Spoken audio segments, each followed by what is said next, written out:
अऊज़ु बिल्लाहि मिनश्शैतानिर्रजीम। जी अस्सलाम वालेकुम students. Welcome to this YouTube channel accounting की दुनिया। आज हम कॉस्ट अकाउंटिंग का चैप्टर नंबर 5 इसका क्वेश्चन नंबर 20 करने जा रहे हैं। तो फर्स्टली क्वेश्चन को रीड करते हैं students. Incomplete data as to operations of Al Mumeet manufacture during the accounting year ended 31 December. Sales direct purchase मौजूद है, सेल्स मौजूद है, डायरेक्ट लेबर मौजूद है, cost of goods available for sale उसने बताई हुई है। Balance sheet of the company prepared at the end of previous accounting year contain following. ये प्रीवियस ईयर की एंडिंग है, इस साल की ओपनिंग होगी। Direct material, work in process और फिनिश गुड्स की ओपनिंग इन्वेंट्री मौजूद है।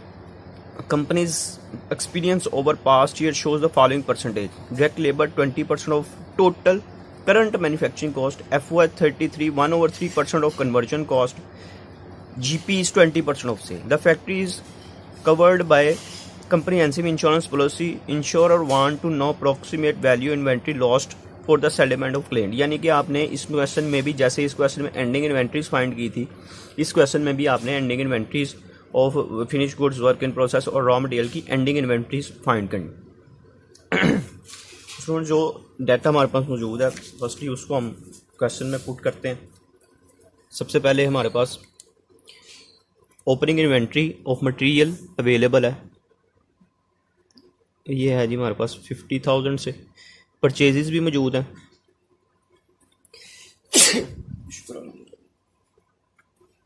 3,20,000 से। फ्राइट और डिस्काउंट इस क्वेश्चन में मौजूद नहीं है। एंडिंग इन्वेंट्री हमने फाइंड करनी है। और उसके अलावा स्टूडेंट्स हमारे पास डायरेक्ट लेबर मौजूद है, ये है जी 90,000 से। Cost of goods available for cell मौजूद है। Cost of goods available for cell या टू बी सोल्ड जिसको हम कहते हैं, ये है जी 5,30,000 से। इसके अलावा डायरेक्ट मटेरियल की ओपनिंग इन्वेंट्री हमने लिख ली है। वर्क इन प्रोसेस की ओपनिंग इन्वेंट्री मौजूद है हमारे पास 60,000 से। फिनिश गुड्स की ओपनिंग इन्वेंट्री मौजूद है हमारे पास 65,000 से।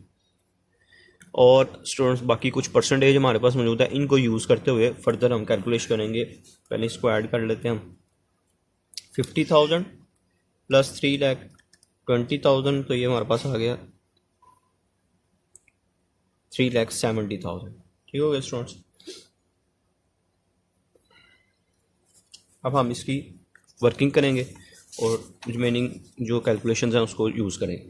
फर्स्टली जीपी हमारे पास मौजूद है, यहाँ पे मैं लिख देता हूँ। उसने कहा हुआ है हमारे पास जीपी इज़ 25% ऑफ सेल, ये हमारे पास मौजूद है।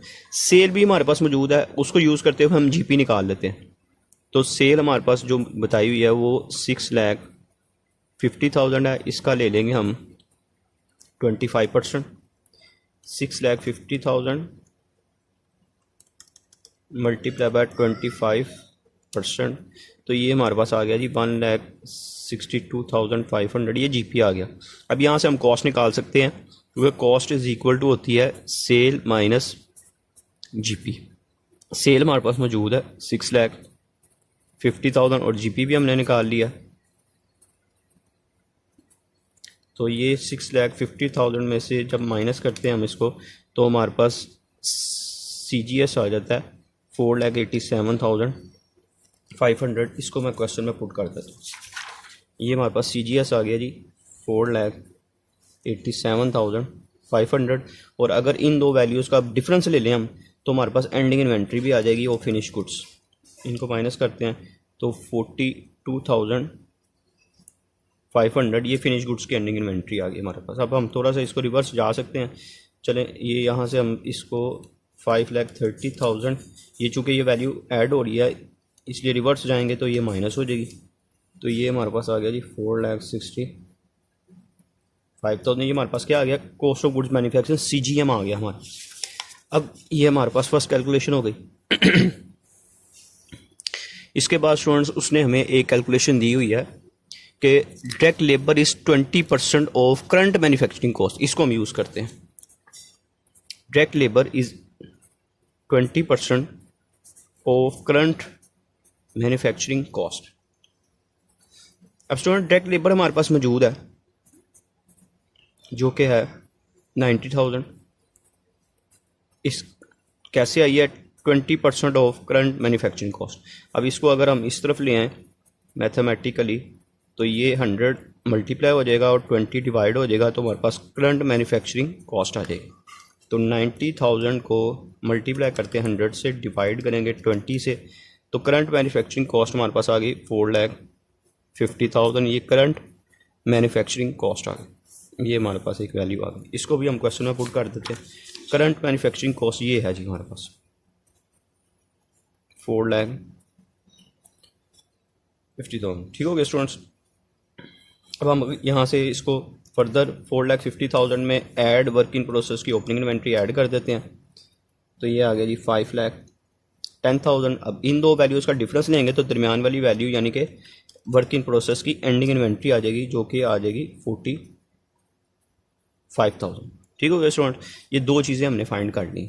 अब हम चलेंगे इसको डायरेक्ट मटेरियल जो एंडिंग इन्वेंट्री उसकी फाइंड करनी है। उसके लिए स्टूडेंट्स हम यूज़ करेंगे FOH वाली जो परसेंटेज उसने दी हुई है। उसने हमें कहा हुआ है FOH क्या है 33/1/3% ऑफ कन्वर्जन कॉस्ट। अच्छा स्टूडेंट्स, कन्वर्जन कॉस्ट में दो चीज़ें होती हैं, एक होती है डायरेक्ट लेबर और एक होती है FOH। अब ये इसको अगर परसेंटेज में कन्वर्ट करते हैं हम तो 33 इसको कन्वर्ट करते हैं 1/3 करते हैं, प्लस कर देते हैं 33, तो ये 33.33% बन जाता है।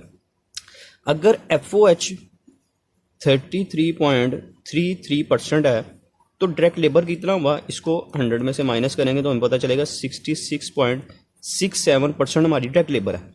अगर FOH की परसेंटेज ये है तो डायरेक्ट लेबर की इसको 100 में से माइनस करेंगे तो डायरेक्ट लेबर की परसेंटेज आ जाएगी। यानी कि यहाँ पे हम लिख सकते हैं इस इक्वेशन को यूज़ करते हुए कि direct labour is 66.67% of conversion cost. अब जैसे यहाँ पे हमने करंट मैन्युफैक्चरिंग कॉस्ट निकाल ली थी, यहाँ पे हम कन्वर्जन कॉस्ट निकाल लेते हैं। ये आ गया जी हमारे पास डायरेक्ट लेबर 90,000, ये आ गया 66.67% ऑफ कन्वर्जन कॉस्ट। तो इसको हम इधर ला के रिवर्स कर देंगे 100/66.67 ऑफ कन्वर्जन कॉस्ट। तो 90,000 मल्टीप्लाई बाय 100 डिवाइड बाय 66.66। इसको 66 3-4 दफ़ा वो भी लिख सकते हैं। इसको अगर राउंड करते हैं कन्वर्जन कॉस्ट तो ये हमारे पास आ रही है 1,35,000। ये उसकी वजह क्या है कि हमने यहाँ पे 67 कर दिया। अगर 666 से लेंगे पॉइंट के बाद 4 वैल्यूज़ लेंगे ना तो ये एग्जैक्टली 1,35,000 पूरा आ जाएगा। ये 7 रुपये का फ़र्क आ रहा है वो पॉइंट की वजह से आ रहा है, तो आपने इसको पाउंड फिगर कर लेना है 1,35,000। ये कन्वर्जन कॉस्ट होगी। अब इस वाली पॉइंट को यूज़ करेंगे कि FOH जो है वो कन्वर्जन कॉस्ट का यानी कि 1,35,000 का 33.33% है। तो हम क्या करेंगे 1,35,000 का मल्टीप्लाई बाय 33.33 डिवाइडेड बाय 100 करते हैं तो ये स्टूडेंट्स हमारे पास 44,999 यानी कि 45,000 आ गया। ये FOH आ गया। ये थोड़ा सा 1 रुपीज़ का फ़र्क आ रहा है, बल्कि 0.1 का फ़र्क आ रहा है, वो पॉइंट की वजह से आ रहा है। ठीक है, इस पॉइंट के बाद आपने 4 वैल्यूज़ लेनी। ये हमारे पास FOH आ गया। स्टूडेंट्स यहाँ पे FOH पुट कर देते हैं 45,000। अब ये देखें कि ये टोटल करंट मैन्युफैक्चरिंग कॉस्ट में 3 चीज़ें होती हैं, मटेरियल यूज्ड, डायरेक्ट लेबर और FOH। 2 मौजूद है। जब इसमें से दोनों माइनस करेंगे तो तीसरी वैल्यू हमारे पास आ जाएगी, यानी कि 4,50,000 को रिवर्स चलेंगे तो 45,000 भी माइनस कर देंगे और डायरेक्ट लेबर 90,000 भी माइनस कर देंगे। डायरेक्ट मटेरियल यूज़ आ जाएगा 3,15,000। इधर से फिर रिवर्स जाना है हमने, तो ये 2 वैल्यूज़ है। ठीक है, ये वाली वैल्यू निकालने के लिए इन दोनों का आपने डिफरेंस ले लेना है। इसमें से माइनस कर देंगे 3,70,000, तो मटेरियल की एंडिंग इन्वेंट्री हमारे पास आ जाएगी 55,000। ठीक हो गया स्टूडेंट। ये हमारा क्वेश्चन नंबर 20 कंप्लीट हो गया। उम्मीद है कि आपको समझ लग गई होगी। अगर कोई प्रॉब्लम आती है मुझे कमेंट सेक्शन में बताएं। अगर वीडियो पसंद आई इसको लाइक करें, शेयर करें, कमेंट करें, चैनल को सब्सक्राइब करें ताकि आने वाली तमाम वीडियोस के नोटिफिकेशन आपको मिल सकें। इंशाल्लाह स्टूडेंट्स नेक्स्ट लेक्चर में मुलाकात होगी अब आपसे। तब तक के लिए अल्लाह हाफ़िज़।